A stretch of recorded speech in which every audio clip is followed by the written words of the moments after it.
Hello मेरे भाई लोग, हेलो हेलो हेलो, कैसे हैं सब लोग। आई होप सब लोग हमेशा की तरह शानदार है, जबरदस्त है और जिंदाबाद है कि नहीं। ये बॉस होना ही चाहिए, क्योंकि हम कर रहे हैं वन शॉट रिवीजन सारे ही चैप्टर्स एसपी और ओसीएम के 11th स्टैंडर्ड के बच्चों के। ठीक है, चलो तो लास्ट लेक्चर हमारा हो चुका है चैप्टर नंबर 2 का।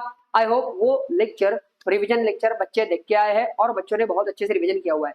अब ये लेक्चर में हम क्या करने वाले हैं सर, ये वीडियो स्पेसिफिकली एसपी का चैप्टर नंबर 3 का हम वन शॉट रिवीजन करेंगे। चैप्टर नंबर 3 कौन सा है?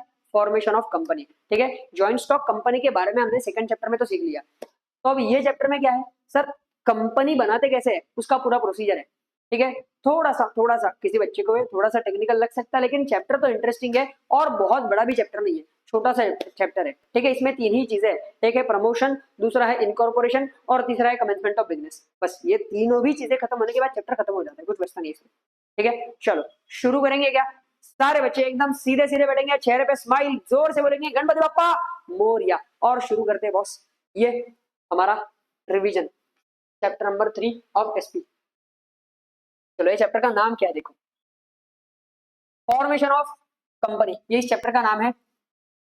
अब इसमें से कुछ चीजें इंट्रोडक्शन में है ना, ये अपन चैप्टर सेकंड चैप्टर में अपन अच्छे से कर चुके हैं। देखो, a company is artificial legal person created by law, ये बातें बताया अभी। It comes into existence only after registration. Sir registration के बिना कंपनी एग्जिस्टेंस में नहीं आ सकती under the companies act 2013। So formation मतलब क्या? फॉर्मेशन मींस रजिस्टरिंग और incorporating it with registrar of companies, ROC. ROC कोई गाली नहीं है भाई, आरओसी। आरओसी क्या है? हाँ जी, आरओसी क्या है? रजिस्ट्रार ऑफ कंपनीज नाम की एक अथॉरिटी होती है जो कंपनी को रजिस्टर करा के देती है। ठीक है, उसको बोलते हैं रजिस्ट्रार ऑफ कंपनी, आरओसी।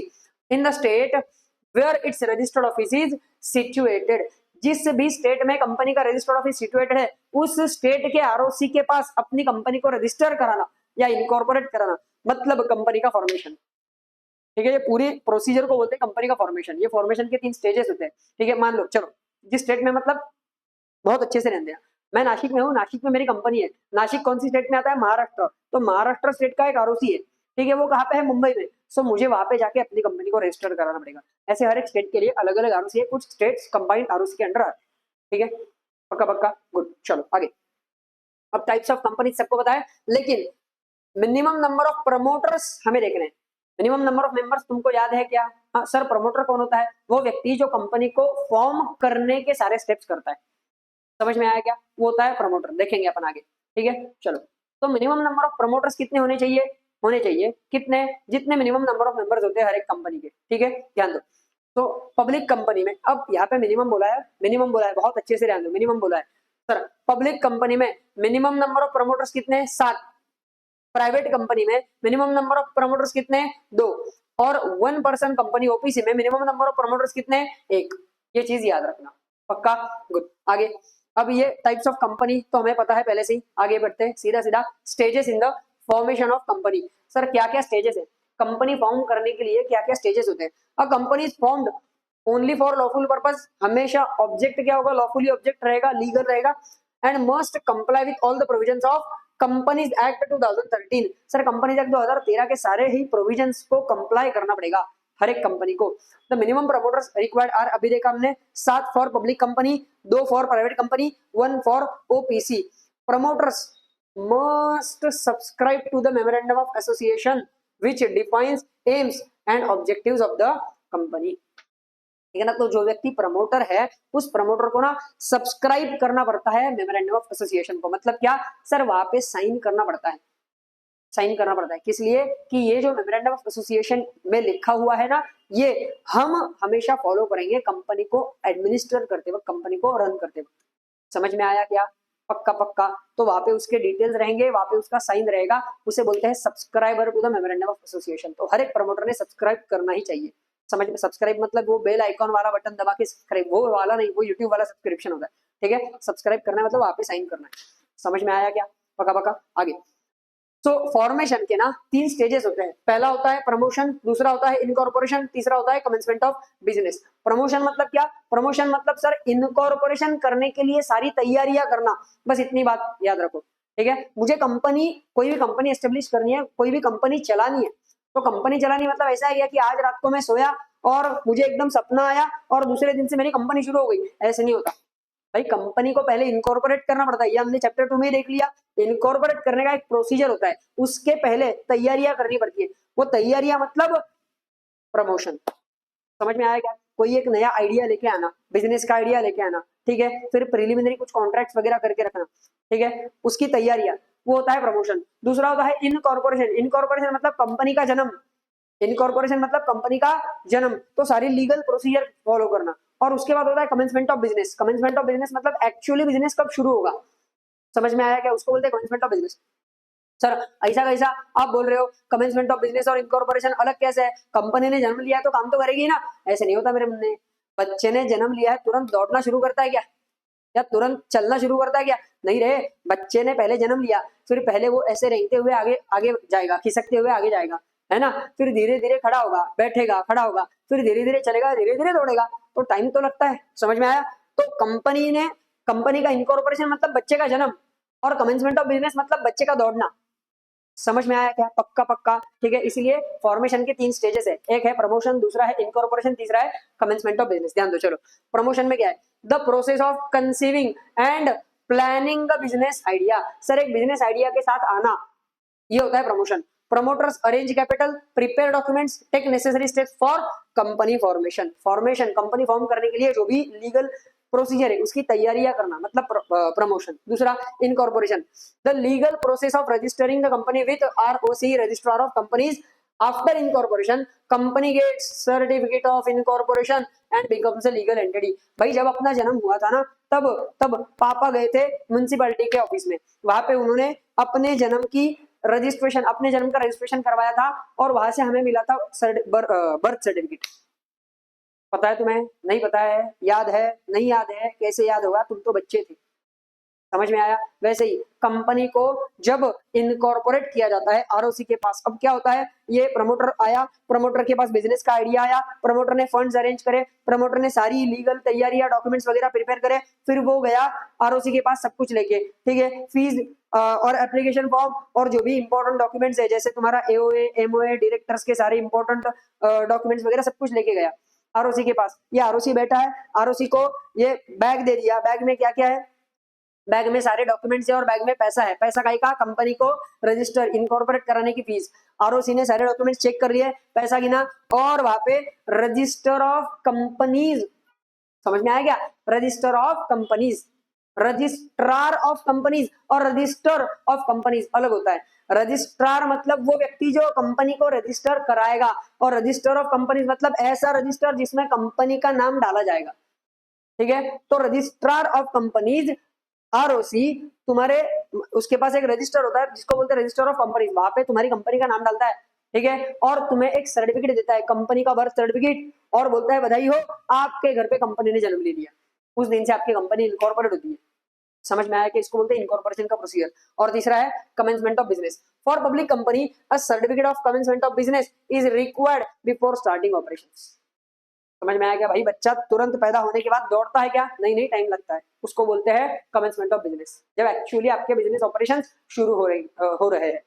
समझ में आया? आगे, for private company and OPC. Sir public company को certificate of commencement of business लगता है, for private company and OPC business can start immediately after incorporation. Private company और ओपीसी तुरंत तुरंत तुरंत बिजनेस शुरू कर सकते हैं, पब्लिक कंपनी को कमेंसमेंट सर्टिफिकेट लगता है, बिजनेस कमेंसमेंट सर्टिफिकेट। समझ में आया क्या? पक्का पक्का, गुड। आगे, सो पहला स्टेप, फॉर्मेशन का पहला स्टेज क्या रहेगा? हमने प्रमोशन। तो प्रमोशन की बात करते हैं। प्रमोशन ऑफ कंपनी मतलब क्या है? प्रमोशन मींस, बहुत अच्छे से ध्यान दो, taking all the necessary steps to incorporate a company under the companies act 2013। Sir companies act के अंडर कंपनी को इनकॉर्पोरेट करने के लिए जो भी इंपॉर्टेंट स्टेप्स है, जो भी इंपॉर्टेंट एफर्ट्स है, वो लेना, मतलब प्रमोशन। समझ में आया क्या? इसलिए सीधी सी गरीब सी भाषा में मैंने क्या बोला था कि सर कंपनी को इनकॉर्पोरेट करने की सारी तैयारियां मतलब प्रमोशन। क्लियर है बेटा? पक्का पक्का, good. It is the first stage in the formation of company. Formation का जो पूरा प्रोसीजर है ना, उसका पहला स्टेज है promotion.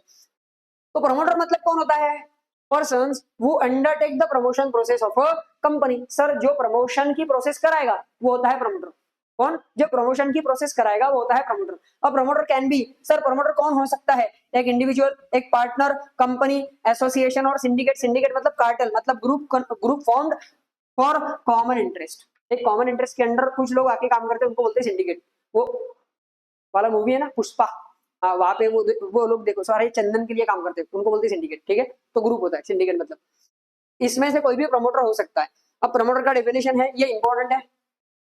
Definition of promoter section 2 clause 69 of companies act 2013। Promoter is a person. Promoter कौन है? 3 इसके अलग अलग सब क्लॉज है, ध्यान देना बहुत अच्छे से डेफिनेशन में।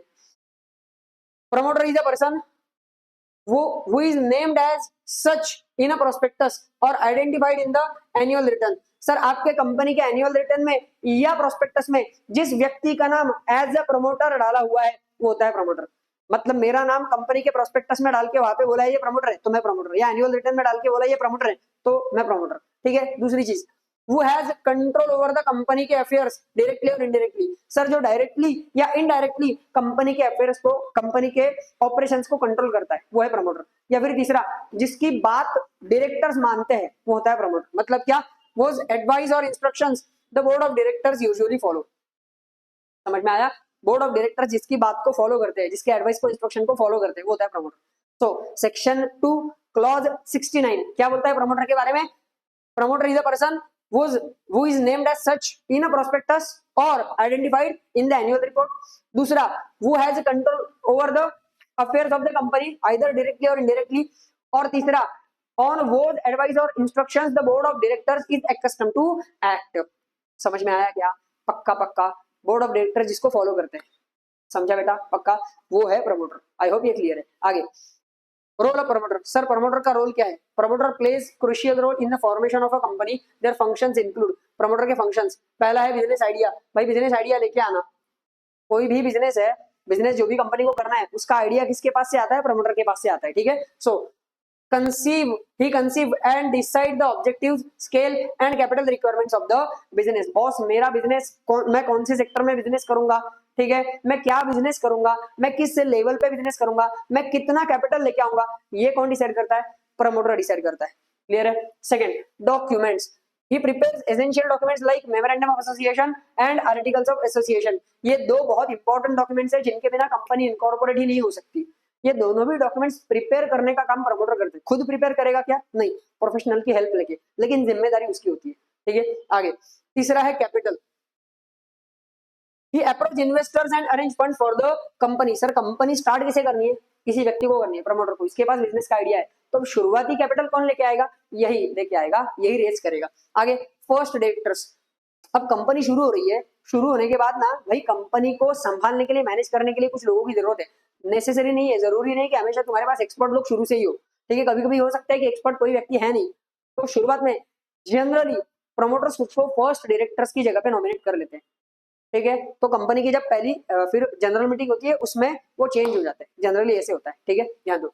तो often they often nominate themselves as first directors and first subscribers to the memorandum and articles, ठीक है। सब्सक्राइबर अभी पता है तुमको क्या होता है, ठीक है। आगे, उसके बाद प्री इनकॉर्पोरेशन कॉन्ट्रैक्ट। वो होता है ना कि बच्चे का जन्म होने के पहले बच्चे की चीजें खरीद के रखते हैं, ठीक है। मतलब वो झूला वूला खरीदते हैं, उसके लिए खिलौने खरीदते हैं, वो होता है प्री इनकॉर्पोरेशन कॉन्ट्रैक्ट। मतलब क्या? सर कंपनी इनकॉर्पोरेट होने के पहले किए हुए कुछ कॉन्ट्रैक्ट, कंपनी का जन्म होने के पहले कंपनी के बिहाफ पे किए हुए कॉन्ट्रैक्ट, जैसे कि आर्टिकल्स और मेमोरेंडम बनाना, वो प्रिंट कराना, उसके लिए भी कॉन्ट्रैक्ट किया हुआ किसी प्रोफेशनल व्यक्ति के साथ। समझ में आ रहा है क्या? या तुम गए हो कुछ अरेंजमेंट्स करने, वो अरेंजमेंट के लिए कॉन्ट्रैक्ट किया हुआ है। समझ में आ रहा है? ध्यान दो। सो enter into preliminary contracts, example printing, MOA, hiring office etcetera. उसके बाद फिड्यूशियरी ड्यूटी। सर इसका और एक रोल है प्रमोटर का। क्या? फिड्यूशियरी मतलब एक ट्रस्ट वाला रिलेशनशिप होता है। तो कंपनी, अभी कंपनी का सारा कारोबार कौन देख रहा है? प्रमोटर देख रहा है। जैसे अपने मम्मी पापा करते हैं ना अपने लिए, पापा करते हैं ना अपने लिए, वैसे ही प्रमोटर कंपनी के लिए होता है। समझ में आया क्या? ध्यान दो। So he act in good faith. Sir trust होना चाहिए, विश्वास होना चाहिए। प्रोटेक्ट कंपनीज इंटरेस्ट, कंपनी के इंटरेस्ट के लिए काम करेगा। डिस्क्लोज पर्सनल इंटरेस्ट, अपना कोई भी पर्सनल इंटरेस्ट अगर है, ठीक है, तो वो बताएगा खुल के कि बॉस ये जो भी काम मैं कर रहा हूँ, जो भी कॉन्ट्रैक्ट कर रहा हूँ ना, इसमें मेरा पर्सनल इंटरेस्ट इन्वॉल्व है। एंड अवॉइड सीक्रेट प्रॉफिट्स, और इसने कोई भी सीक्रेट प्रॉफिट मतलब खुद की जेब में पैसा डालना, ये काम इसमें नहीं करना चाहिए, ठीक है। आगे, एंड लास्ट, कंपनसेशन आफ्टर। अब शुरुआत में ना कंपनी के जन्म के पहले इसने जो भी प्रिलिमिनरी कॉन्ट्रैक्ट किए, वहां के पैसे इसने खुद खर्च किए होंगे, तो इसे रीइंबर्समेंट या कंपनसेशन कंपनी देती है जन्म होने के बाद। समझ में आया क्या बेटा? पक्का पक्का ध्यान दो। तो after incorporation promoters are reimbursed for their expenses as preliminary expenses. Clear है, ये है रोल ऑफ प्रमोटर। पक्का पक्का। आगे स्टेप्स इन प्रमोशन। प्रमोशन के स्टेप्स क्या है? पहला, come up with business idea. अब जो प्रमोटर के काम ऊपर देखे ना, वही स्टेप्स है जनरली। ठीक है, ध्यान दो। सबसे पहले कंपनी शुरू करने के पहले क्या चाहिए भाई? दिमाग में कुछ आइडिया तो चाहिए कि क्या बिजनेस करना है, किस लेवल पे करना है। So come up with a business idea, select business activity after analysing market competition resources and laws. तो सारा जो भी एनवायरमेंट है, बिजनेस एनवायरमेंट, वो एक बार एनालाइज करने के बाद तू डिसाइड कर पहले तेरा आइडिया क्या रहेगा, तुझे किस लेवल पे काम करना है। समझ में आया?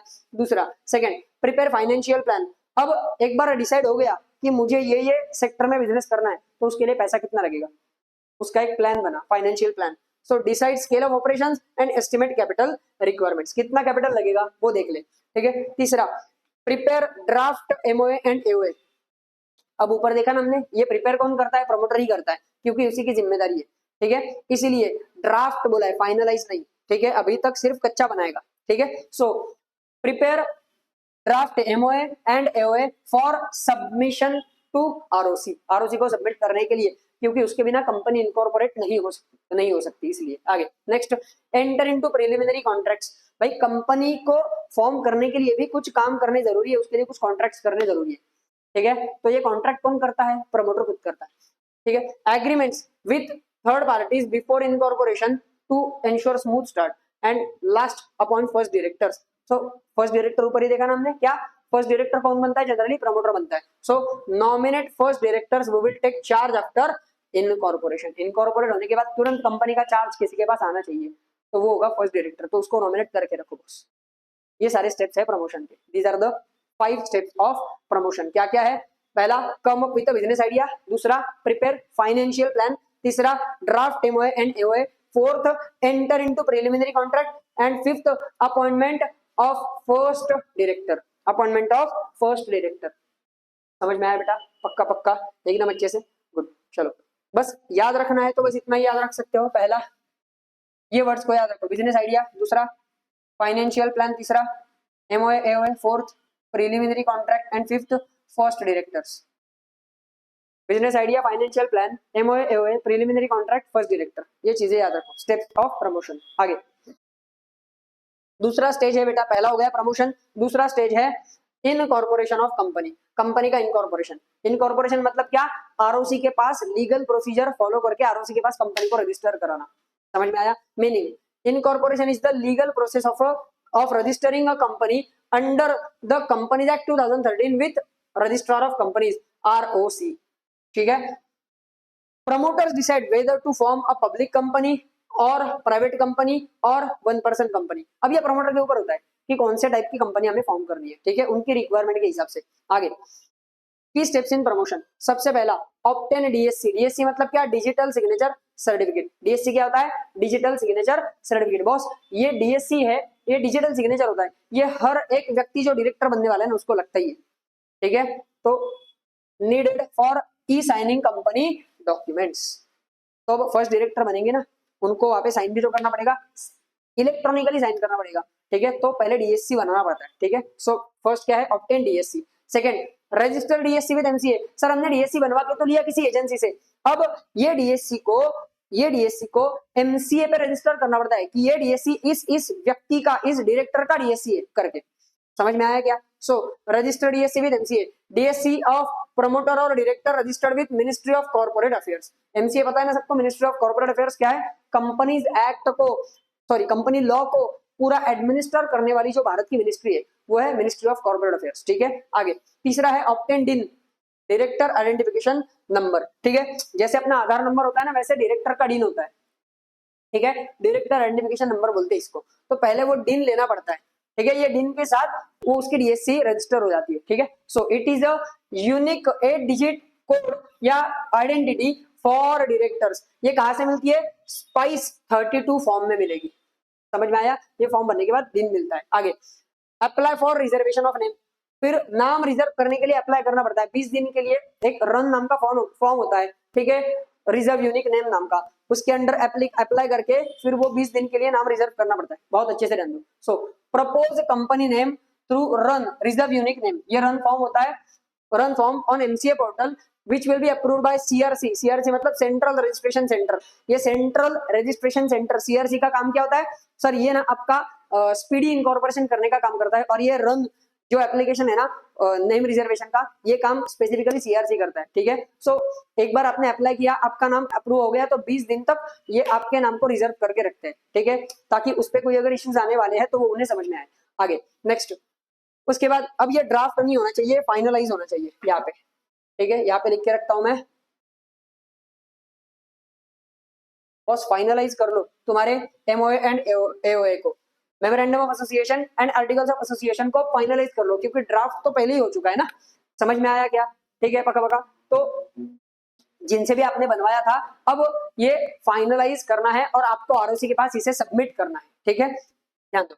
सो memorandum of association and articles of association को आप फाइनलाइज कर लो, ठीक है। इसके बाद signing, stamping and dating of MOA and AOA. अब फाइनलाइज कब होगा? फाइनलाइज कब होगा? जब यहाँ पे उस पे प्रमोटर्स के साइन होंगे, ठीक है, मतलब सब्सक्राइब करेंगे प्रमोटर्स, ठीक है। और सिर्फ प्रमोटर साइन नहीं करेंगे सर, प्रमोटर साइन कर रहे हैं, वहां पे एक विटनेस लगता है, मतलब प्रमोटर्स जो साइन कर रहे हैं उनके डिटेल्स, उनका सिग्नेचर, और ये देखने के लिए एक विटनेस लगेगा, वो विटनेस के डिटेल्स और सिग्नेचर ये भी वहां पे लगेगा, ठीक है। सो ये हो जाएगा साइनिंग, स्टैंपिंग एंड डेटिंग। उस पर डेट होना बहुत जरूरी होता है। डेट कौन सा होता है? जिस दिन आपने उसे स्टैंप किया हुआ है वो, या तो उसके बाद का कोई भी डेट, ठीक है। और स्टैंपिंग मतलब क्या सर? वो ना स्टैंप करना पड़ता है, ठीक है, ड्यूली स्टैम्प होना चाहिए, रजिस्टर्ड होना चाहिए, और उसके ऊपर स्टैंप ड्यूटी भी भरनी पड़ती है। जो भी स्टैंप ड्यूटी का वो प्रिवेलिंग रेट है, उस हिसाब से स्टैंप ड्यूटी भरनी पड़ती है। समझ में आया क्या? वो एमओए और एओए पे। आगे, sign by subscribers in presence of witness and stamped as per stamp act. आगे, प्रिपेयर अदर डॉक्यूमेंट्स। सर इसके साथ साथ बाकी के डॉक्यूमेंट्स भी बनाने पड़ते हैं, जैसे फर्स्ट डायरेक्टर्स का कंसेंट, कि बॉस हम आपने हमें नॉमिनेट किया है फर्स्ट डायरेक्टर बनने के लिए, और हम फर्स्ट डायरेक्टर बनने के लिए रेडी भी है। समझ में आ रहा है क्या? ये उनका कंसेंट होता है। आगे, उसके बाद डिटेल्स ऑफ मैनेजर और सेक्रेटरी, जो भी तुम्हारे केएमपी है, की मैनेजरियल पर्सनल, उनके डिटेल्स होने चाहिए। और declaration by subscribers and first directors that they meet legal requirements. Sir ये डिक्लेरेशन होता है फर्स्ट डायरेक्टर से और subscribers to the memorandum and articles, ये लोगों से, कि बॉस पिछले 5 साल में हमने कोई भी कंपनी के फॉर्मेशन से रिलेटेड कोई भी फ्रॉड नहीं किया है, कोई भी गुनाह नहीं किया है। We are not convicted of any offence. समझ गए क्या? We are not convicted of any offence regarding formation और प्रमोशन ऑफ अ कंपनी। समझे? और ये कब तक? पिछले 5 साल में। समझ में आया? प्लस, और ये जो भी हमने फॉर्मेशन का प्रोसीजर किया है ना, ये ड्यूली सारे लॉज को, रूल्स को, रेगुलेशंस को फॉलो करते हुए किया हुआ है। ये डिक्लेरेशन उनसे आना जरूरी होता है, ठीक है। फिर स्टेप नंबर 8 क्या है? Address for communication. अगर बॉस तुम्हारा ना रजिस्टर्ड ऑफिस फाइनल नहीं है अभी तक, ठीक है, रजिस्टर्ड ऑफिस, एक रजिस्टर्ड ऑफिस होता है कंपनी का, ठीक है, जो हेड ऑफिस जिसको बोलते हैं, अगर उसका एड्रेस, उसका लोकेशन अभी तक फाइनल नहीं हुआ है इनकॉर्पोरेशन तक, तब भी तुम इनकॉर्पोरेशन करा सकते हो, लेकिन इनकॉर्पोरेशन होने तब तुम्हें क्या करना पड़ता है? एक कम्युनिकेशन के लिए एक प्रोविजनल एड्रेस देना पड़ता है, ठीक है। लेकिन इनकॉर्पोरेशन होने के 30 दिन के अंदर अंदर तुम्हें वो रजिस्टर्ड ऑफिस फाइनल करना ही पड़ता है, ठीक है, ध्यान दो। So provide registered office address within 30 days of incorporation. और तब तक क्या करेंगे? इनकॉर्पोरेशन के 30 दिन तक तुम डिसाइड कर सकते हो, लेकिन तब तक एक एड्रेस फॉर कम्युनिकेशन देना पड़ता है तुम्हें, वो प्रोविजनल होता है। आगे, उसके बाद स्टैट्यूटरी डिक्लेरेशन। बाय, ये डिक्लेरेशन कौन देगा?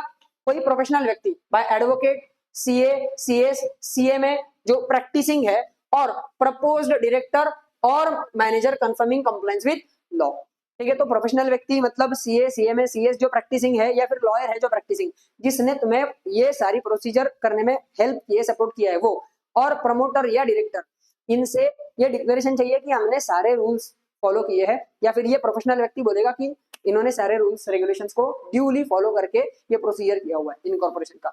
आगे, फिर लास्ट में filing application with ROC, submit incorporation form with documents and prescribed fees. तो इनकॉर्पोरेशन का स्पाइस प्लस नाम का फॉर्म होता है, अभी तुम्हारे सिलेबस में स्पाइस है, ठीक है, INC32, तो अपन वही देखेंगे। लेकिन इनकॉर्पोरेशन का जो फॉर्म है और फीस है और ये सारे डॉक्यूमेंट्स है, ये सब कुछ आरओसी के पास सबमिट करना पड़ता है। ये प्रोसीजर पूरा इनकॉर्पोरेशन का। आई होप ये क्लियर है, पक्का पक्का, गुड। आगे, अब ये फॉर्म है स्पाइस नाम का, ये इंपॉर्टेंट है। अब ये चेंज हो चुका है अभी एक्चुअली, लेकिन तुम्हारे सिलेबस में यही है तो अपन यही देखेंगे, ठीक है, ज्यादा दिमाग नहीं लगाने का। ये जब चेंज होगा तब चेंज करेंगे, ठीक है, अब भी जरूरत नहीं है चेंज करने की, ये इंपॉर्टेंट है। इस पे 100% वर्क एक शॉर्ट नोट बनता ही है, ठीक है, स्पाइस पे, स्पाइस इन INC32 पे, तो ये अच्छे से करके जाना। तो स्पाइस का फुल फॉर्म क्या है?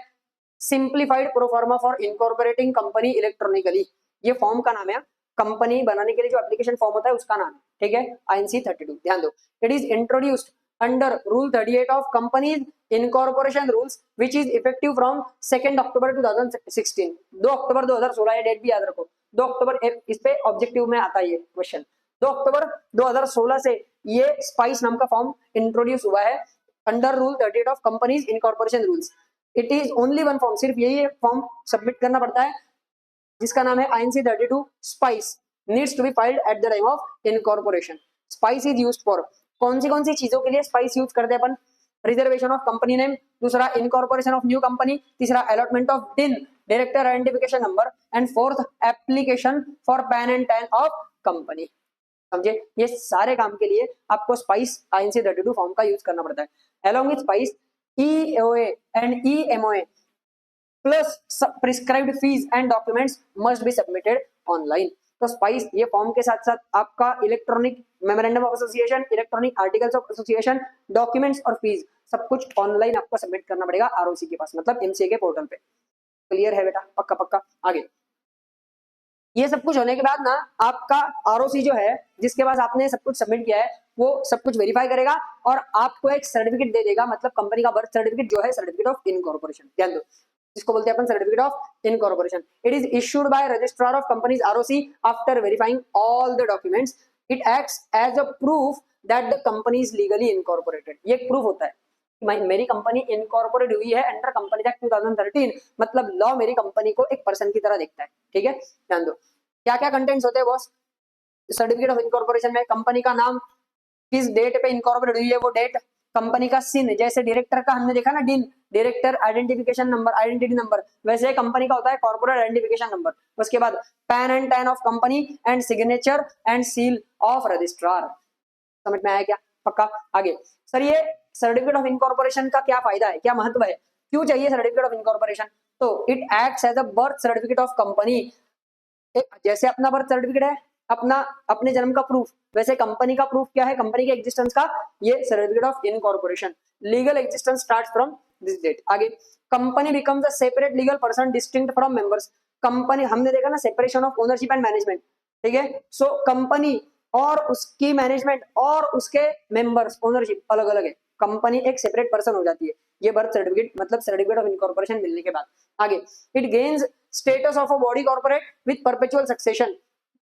कंपनी एक बॉडी कॉर्पोरेट की कैटेगरी में आती है, इसको परपेचुअल सक्सेशन का, अमरत्व का वरदान मिल जाता है ये सर्टिफिकेट ऑफ इनकॉर्पोरेशन के साथ साथ। And it can sue and can be sued in its own name. Company पे आप केस कर सकते हैं और कंपनी भी किसी पे केस कर सकती है लीगली। समझ में आया? क्योंकि अब वो एक लीगल पर्सन बन चुकी है अलग से, ठीक है। ये है तुम्हारा इनकॉर्पोरेशन का प्रोसेस। एंड लास्ट स्टेज है तीसरा, कमेंसमेंट ऑफ बिजनेस।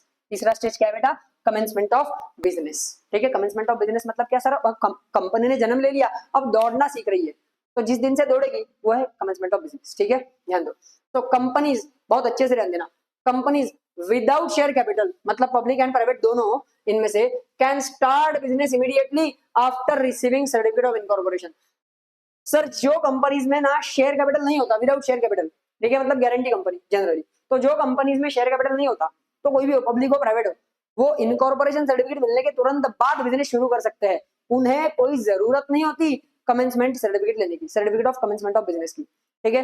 लेकिन कंपनीज विद शेयर कैपिटल, ऐसे कंपनीज जिनमें शेयर कैपिटल है, इनकॉर्पोरेटेड आफ्टर 2 नवंबर 2018, बहुत इंपॉर्टेंट है, जो 2 नवंबर 2018 के बाद 2 नवंबर 2018 के बाद इनकॉर्पोरेट हुए हैं, ठीक है। मतलब ऐसे कंपनीज जो 2 नवंबर 2018 के बाद इनकॉर्पोरेट हुए हैं और उनका शेयर कैपिटल है, ये दो टर्म्स, ये दो कंडीशंस याद रखना, उन्हें certificate of commencement of business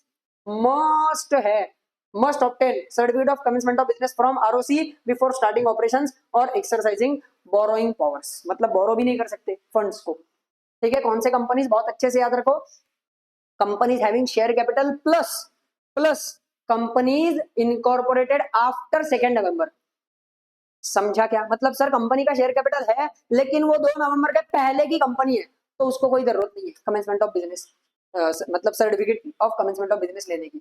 समझ में आया? अगर किसी कंपनी के ये दोनों कंडीशन सेटिस्फाई होते हैं, पहला शेयर कैपिटल भी है, दूसरा सर 2 नवंबर 2018 के बाद इनकॉर्पोरेट हुई है।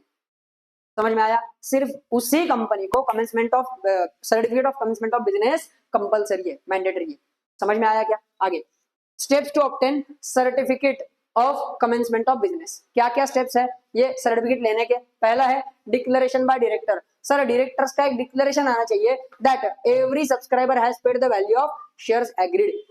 हर एक सब्सक्राइबर ने ना जितने शेयर्स एग्री किए हैं, जितने शेयर्स को सब्सक्राइब करने का एग्री किया है, उन सारे शेयर्स के सब्सक्रिप्शन का पैसा उस हर एक प्रमोटर ने दिया है। ठीक है, सो ये कितने दिन के अंदर आना चाहिए? With in 180 days from incorporation. Incorporation होने के बाद 180 दिन मतलब 6 महीना, लेकिन 180 डेज ही बोलो। सो इनकॉर्पोरेशन होने के बाद 180 डेज के अंदर ये डिक्लेरेशन आ जाना चाहिए डायरेक्टर से। किसको आना चाहिए? आरओसी को। क्या कि सारे ही प्रमोटर्स ने शेयर्स जो सब्सक्राइब किए उसका सारा पैसा दे दिया है। समझ में आया क्या? पक्का। और ये वेरीफाई कौन करेगा? It is verified by company secretary और चार्टर्ड अकाउंटेंट और cost accountant in practice. Practicing CA, practicing CA में, प्रैक्टिसिंग सीएस, इसे वेरीफाई करेगा। समझ में आया क्या बेटा? पक्का। पहला स्टेप क्या है? Declaration by director. दूसरा verification of registered office. Registered office को वेरीफाई करना, रजिस्टर्ड ऑफिस को वेरीफाई करना। ठीक है, जो ऊपर बोला था ना, क्या बोला था ऊपर कि 30 दिन, इनकॉर्पोरेशन के 30 दिन के अंदर अंदर रजिस्टर्ड ऑफिस फाइनलाइज हो जाना चाहिए। अब उसका वेरिफिकेशन होगा। समझ में आया? इसीलिए कमेंसमेंट में और इनकॉर्पोरेशन में गैप होता है, उसका एक रीजन ये भी है। समझा क्या? कि सर रजिस्टर्ड ऑफिस फाइनलाइज नहीं है तो वो 30 दिन के अंदर हो जाना चाहिए। 30 दिन के अंदर हो गया, अब उसका वेरिफिकेशन होगा। हम फिजिकली वेरीफाई करेंगे कि सच में यहाँ पे कंपनी है कि नहीं है। So company must file details of its registered office with ROC with in 30 days of incorporation. ये चीज याद रखो। आगे लाइसेंस और approval from sectoral regulator. Sectoral regulator मतलब क्या? मान लो सर मैं इंश्योरेंस कंपनी हूं तो मेरे लिए सेक्टरल रेगुलेटर कौन है? आईआरडी है, इंश्योरेंस रेगुलेटरी डेवलपमेंट अथॉरिटी। समझ में आया क्या? पक्का पक्का। सर मान लो मैं कोई बैंकिंग बिजनेस में हूं तो मेरे लिए सेक्टरल रेगुलेटर कौन है? RBI, reserve bank of India. Clear है बेटा? सर मान लो मैं स्टॉक मार्केट के किसी बिजनेस में हूँ। ठीक है, ऐसी कोई कंपनी है जो स्टॉक मार्केट में कोई बिजनेस कर रही है। ठीक है, तो मेरे लिए सेक्टरल रेगुलेटर कौन है? SEBI, securities and exchange board of India. ठीक है, तो मुझे ना इनसे सर्टिफिकेट लेना पड़ता है अलग से। मतलब ये इनकॉर्पोरेशन सर्टिफिकेट तो ले ही लूंगा मैं कंपनी एक्ट से, लेकिन इनके अंडर में बिजनेस करने वाला हूं तो मुझे इनसे अलग से अप्रूवल लेना पड़ता है, मुझे इनसे अलग से लाइसेंस या सर्टिफिकेट लेना पड़ता है। समझ में आया क्या? तो वो अप्रूवल, लाइसेंस या सर्टिफिकेट जो भी है, जो मैं सेक्टरल रेगुलेटर से लूंगा, वो सेक्टरल रेगुलेटर से लिया हुआ लाइसेंस, अप्रूवल या सर्टिफिकेट मुझे आरओसी को सबमिट करना पड़ता है। समझ में आया क्या? पक्का पक्का। तो बिजनेस शुरू तब तक मैं नहीं कर सकता जब तक ये नहीं मिलता। ठीक है, सो companies dealing in banking, insurance, securities etcetera need approval from regulators like RBI, SEBI, IRDA etcetera. ठीक है, और लास्ट है सर्टिफिकेट इशूड बाय आरओसी। अब ये सब कुछ होने के बाद आरओसी बोलता है तथास्तु, अब तू तेरा बिजनेस शुरू कर सकता है मेरे मुन्ने, सब कुछ हो गया, अब तेरी छुटका हो गई। ठीक है, so after proper filings ROC issued certificate of commencement of business. Now the company can start its operation, raise capital और बोरो फंड्स। अब बच्चा दौड़ सकता है जोरों शोरों से। समझ में आया क्या उन्हें? पक्का पक्का, एकदम अच्छे से क्लियर। ठीक है, ये है तुम्हारा चैप्टर नंबर 3 जो कि बहुत इंपॉर्टेंट है और बहुत ही छोटा सा भी है। तो यहाँ पे चैप्टर नंबर 3 का वन शॉट रिवीजन मेरे ख्याल से आधे घंटे के, लगभग आधे घंटे में खत्म हो चुका है। ठीक है, बस एक आधे घंटे का लेक्चर देखा और तुम्हारा चैप्टर 3 एकदम धड़ाधड़ पूरा हो जाएगा। समझ में आया? पक्का पक्का। तो बस बेटा साथ में ऐसे ही बने रहना और अपन 60+ आराम से जा सकते हैं। ठीक है मन्ने, चलो अब नेक्स्ट लेक्चर में मिलेंगे, तब तक के लिए tata bye bye, have good day. Chapter 1, chapter 2 और चैप्टर 3 तीनों भी रिवीजन एकदम धड़ाम से देख लेना, एकदम धुआंधार तरीके से पढ़ाई करो। ठीक है बेटा, चलो तब तक के लिए शानदार रहो, जबरदस्त रहो और जिंदाबाद रहो। मिलेंगे नेक्स्ट लेक्चर में, बाय।